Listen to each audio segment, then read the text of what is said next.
如果你要被夏天热死了，不如学会酿米酿。哇！天气越热，发酵越好，你就能得到清热解暑的甜品。今年的夏天比往年都要热，这么热的天气就太适合做米酿了。咔咔发酵。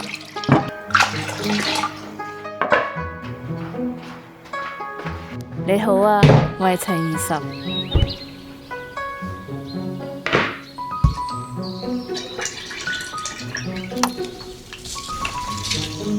米酿的制作非常简单，就是网上翻车率很高。其实只要保证全程的干净，成功率会大大的提升。你看我用的所有工具都会提前洗好，高温消毒，然后晾干再用。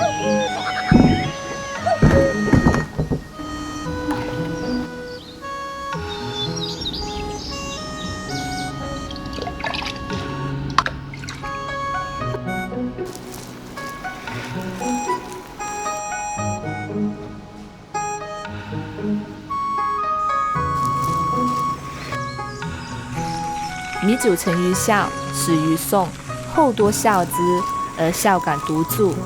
这句话的意思是说，很多地方模仿制作米酿，唯独孝感这个地方的米酿最具风味好喝，所以这次特意使用了来自孝感的猪湖糯米。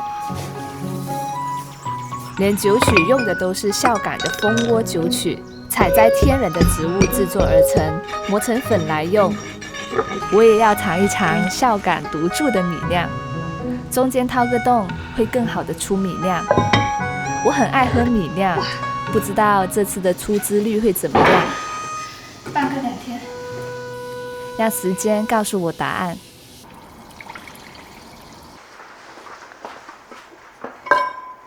哇，好香啊！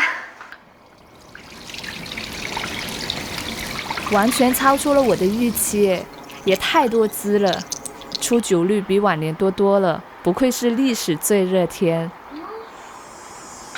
夏天快要结束了，要吃这种新鲜摘的荔枝只能等明年了。还好有个晚熟又特别好吃的品种，所以今天来爬山爬树。新鲜摘的荔枝就是这样晶莹剔透的，一口爆汁。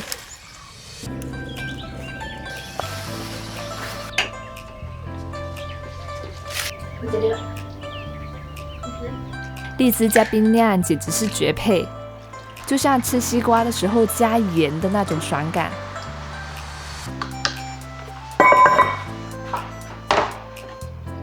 米酿、荔枝、牛奶做冰沙底。